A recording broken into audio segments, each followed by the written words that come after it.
Hi, it's Dwyer, gamblersadvisory.com. Remember, the opinion you should follow should be your own.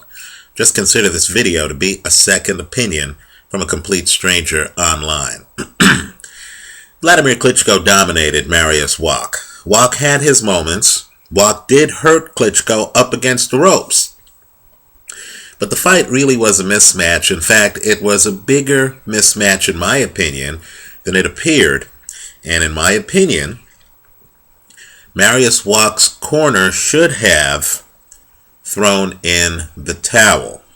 There comes a time in a fight where you realize that your guy is outgunned, that tonight is not his night. And so even when he's in the biggest fight of his career against the heavyweight champion, if your guy is taking too many flush shots in the head, even if he looks like he's able to weather the shots, there comes a time when those shots start to shorten his career and start to affect his prospects for life after boxing. We know how hard Wladimir Klitschko looks. How hard he hits. Take a look at Eddie Chambers after he gets knocked out by a Wladimir Klitschko left hook. Take a look at Calvin Brock, who hits the canvas face first. Wladimir Klitschko can put you to sleep. He's one of the hardest punchers in boxing. Power is a big part of his game. Now forget the offense. As you look at the film, and I've posted a highlight video on my channel page. As you look at the film, I want you to just focus on defense for a moment. Right? Let's talk slickness. The good defensive fighters, the guys who are championship level defensively, can do certain things that Marius Wach couldn't do. You're fighting Wladimir Klitschko. Klitschko, like Ali, doesn't really throw too many body shots. He's primarily a head hunter. His arsenal is deadly up top, but he's a head hunter, right? If you're fighting Wladimir Klitschko, at a minimum, you need some upper body elusiveness. At a minimum, you have to avoid his punches because one punch frames the other. Klitschko has three big weapons that I see. He has one of the sport's best jabs. Don't sell it short. It's an excellent jab, especially for the heavyweight division, where a lot of these heavyweights are trying to throw power shots to take you out. Klitschko actually sets the table with the jab. It's a left jab.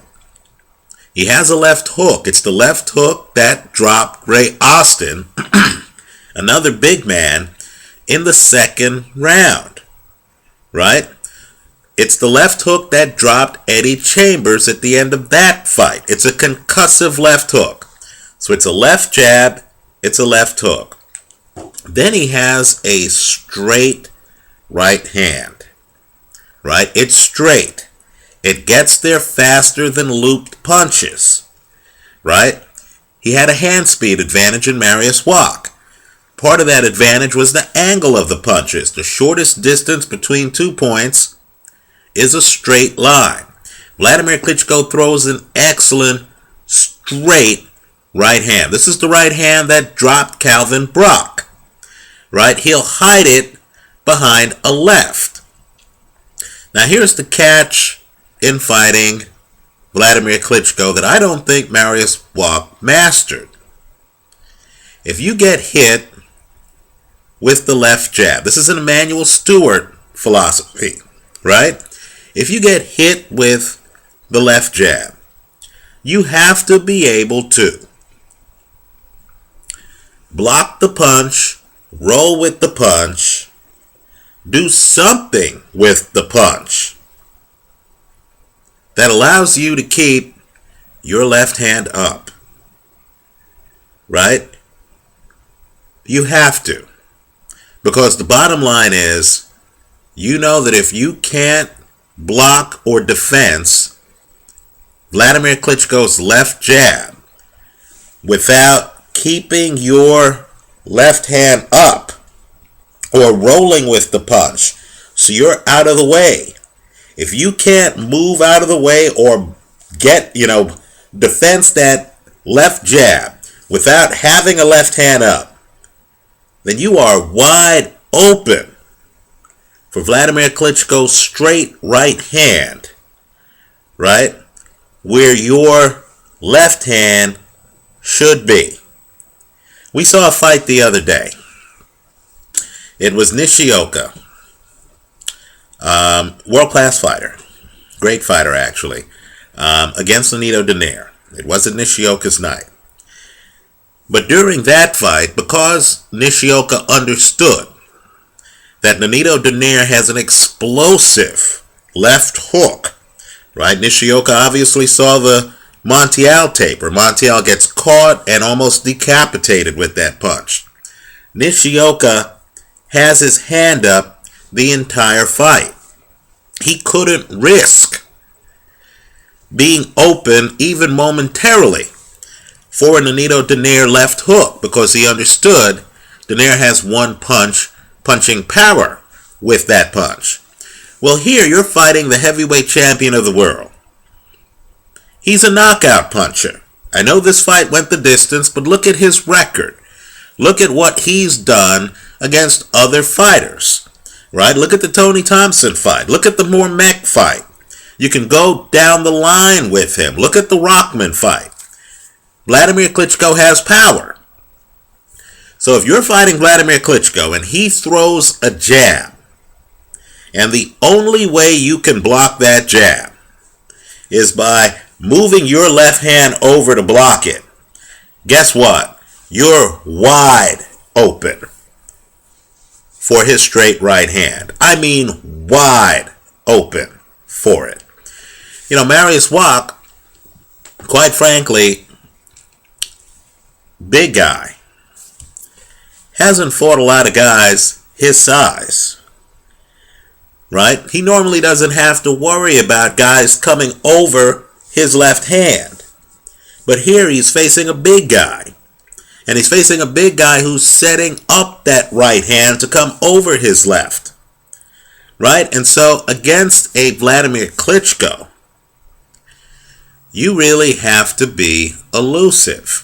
David Haye was criticized for staying outside against Wladimir Klitschko. Quite frankly, that was sound strategy compared to Marius Wach's. Because David Haye didn't get hit with even 1/4 of the right hands that Marius Wach got hit with. And David Haye did come in and throw some bombs, right? Haye, I would say, got off about 6 good punches in that fight. Wladimir Klitschko defends them, right? My point to you, though, is Haye got on his bicycle and wasn't around for Wladimir Klitschko's straight right hand up top. Marius Wach, by contrast, would guard against the jab, and then Wladimir Klitschko would come over and crack him on the chin. It happened repeatedly, right? Understand, when you get hit that hard, that many times, the damage doesn't show up right away. It shows up later in life. So there is a point in this fight where it started to look like the Vitaly Klitschko Shannon Briggs fight, right? Marius Wach, quite frankly, just didn't have the upper body elusiveness. He just couldn't bend at the waist and move to the sides. He just didn't have what Bernard Hopkins calls the slickness to deal with Wladimir Klitschko. He didn't have the defensive skills. He couldn't set up angles where he could defend Wladimir Klitschko's left jab and then avoid Wladimir Klitschko's straight right hand. Wladimir Klitschko is literally able to be on his front foot for stretches of this fight, hunting down Marius Wach, who just couldn't fight that well on his back foot. We talk about fighting backing up, right? There's a defensive component to it. And Marius Wach just didn't have the defense to be in the ring with Wladimir Klitschko. As I said before the fight, his only chance of winning the fight was by knockout, right? And it showed. Unfortunately, when you see an unbeaten fighter, understand that guy's accustomed to winning. He's not accustomed to being tested. And here, if you see it, it's so bad that Marius Wach, at different times in this fight, tries to keep his hand up. He does. He then starts getting battered with left jabs, right? Again, Klitschko throws straight punches. Klitschko literally splits his guard, right? Marius Wach's guard is like this. It's not Archie Moore. It's not Evander Holyfield. He's not leaning at the side. He doesn't move like David Haye, an ambush fighter. So Haye's out here, then he's up here, then Haye's out here. No, Marius Wach's right in front of Wladimir Klitschko. He leans forward. He doesn't have the Mike Tyson bob. He can't move side to side, right? When Wladimir Klitschko throws the left jab, Marius Wach gets caught up trying to block it, and then of course he's naked for the straight right hand, right? Boxing's complicated. If you're going to test Wladimir Klitschko, you have to find a way not to get hit with that set the table left jab, and you certainly can't be in the area code when he's throwing that straight right hand. Let me also point out too that the problem with dealing with his straight right hand is it's not looped. You can't duck inside of it, right? You can't, it's not a loop punch. He's not a mid-range hooker. He's throwing straight punches, right? So you can't get inside of a loop and have it go over your head because he's throwing it straight. So you need the upper body elusiveness to get inside, right? You can't be a big guy. Granted, Wach's an athlete who can't hide his upper body, who doesn't have the defense. Let me just say, when you see Wach in the later rounds, defensively he's given up. He doesn't even have his left hand up. He's just getting hit with it. Also, you know he's in trouble because he's getting hit with both ends of the combination. He's getting hit with the jab, then he's getting hit with that straight right hand, right? And so all I can say is he didn't come in at the angles needed to win the fight.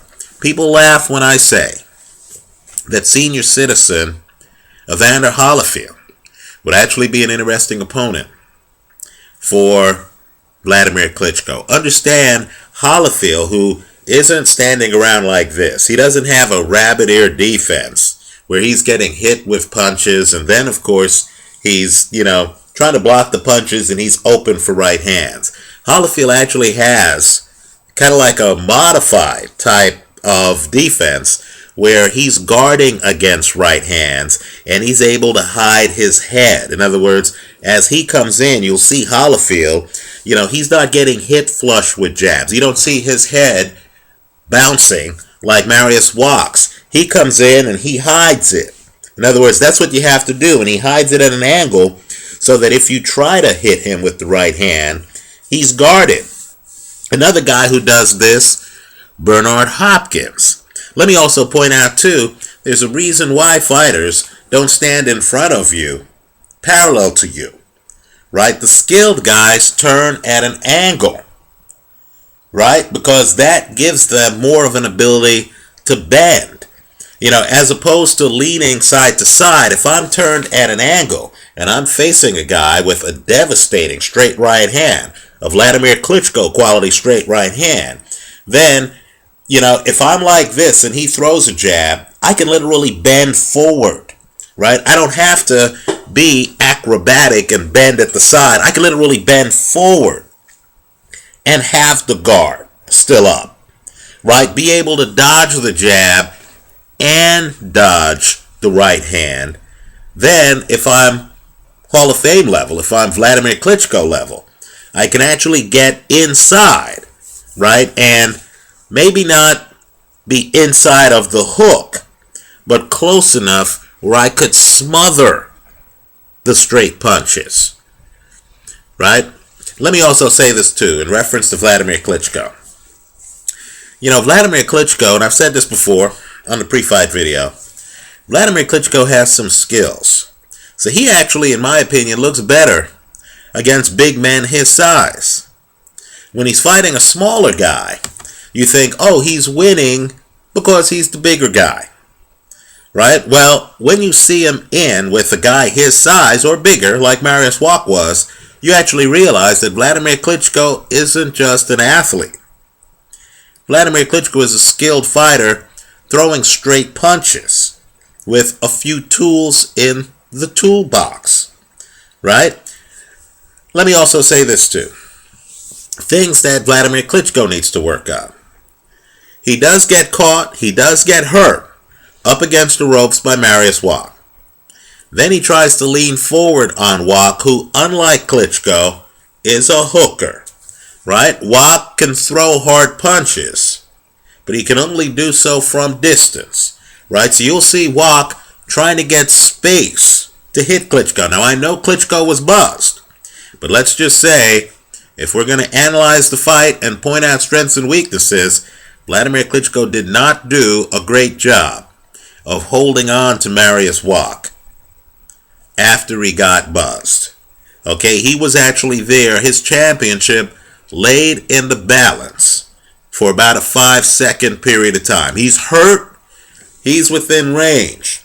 Unfortunately for Wach, Wach couldn't close the show, right? Klitschko didn't have the ability to step forward at that moment to tie up Marius Wach, right? I'll give Klitschko credit. He wasn't one of these fighters who gets hurt and then tries to punch his way out of it. That's a recipe for disaster, because then, you know, you're dazed and confused. You're throwing a lot of punches. The other guy can then time you and counter you, right? Klitschko did try to grab Wach at that point. He didn't do a good job. Wach did have a 5-second window to take the title.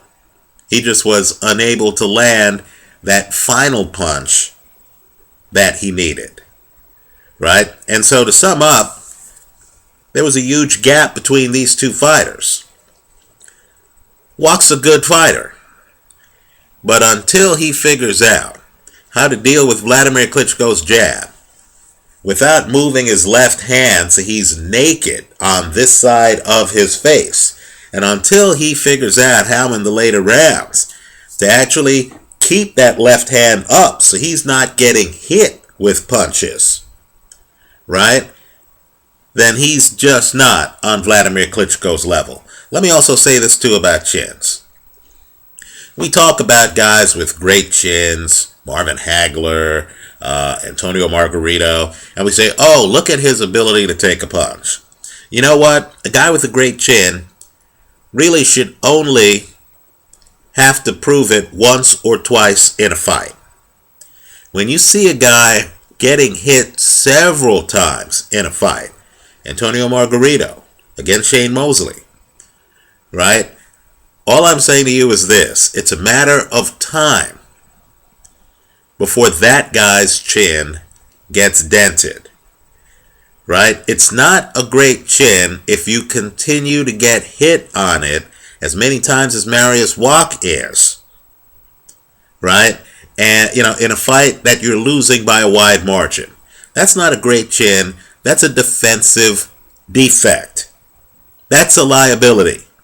Your defense should be such that you're not getting hit in the head with flush shots, right? If you're getting hit in the head with so many flush shots that at the end of the fight, people are either saying, oh, that's a great chin, or how did the guy stay up after getting hit more than 20 times with Wladimir Klitschko flush shots?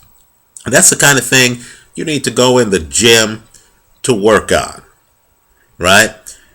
I think Marius Wach needs to look at this film and he needs to ask himself why he was so deficient defensively.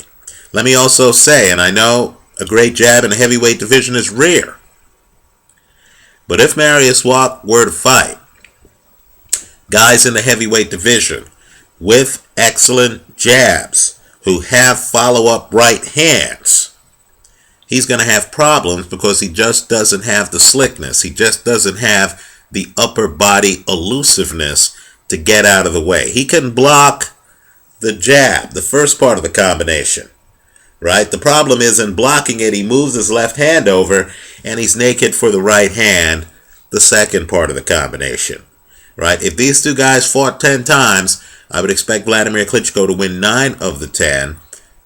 I'll agree that Wach always has a puncher's chance. He would have about a 10% chance of catching Wladimir Klitschko, as he did in the fight with that 5-second window that he couldn't close the deal on. Let me hear from you. Leave your comments for me here online. Let me know what Wach could have done to win the fight. Let me also say, too, neither of these guys was great fighting inside. I know they're both tall guys, but neither fought inside. Neither of these guys was really good to the body, right? Understand, as you watch this fight, there are many other possibilities with the fight. You know, and I would encourage people to think about what would have happened if Mike Tyson fought Wladimir Klitschko. Let me also say this about Wladimir Klitschko. You know, I talk about guys in their prime and I talk about guys past their prime.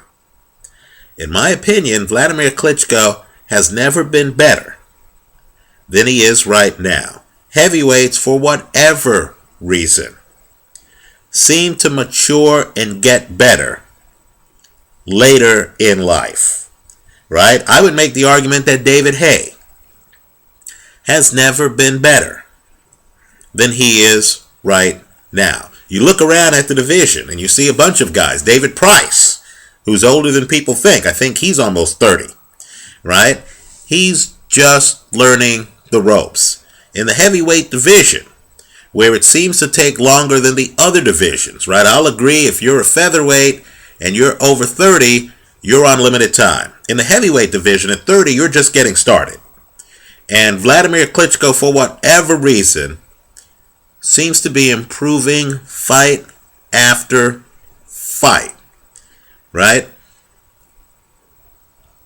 I consider this to be prime Wladimir Klitschko. He looked great.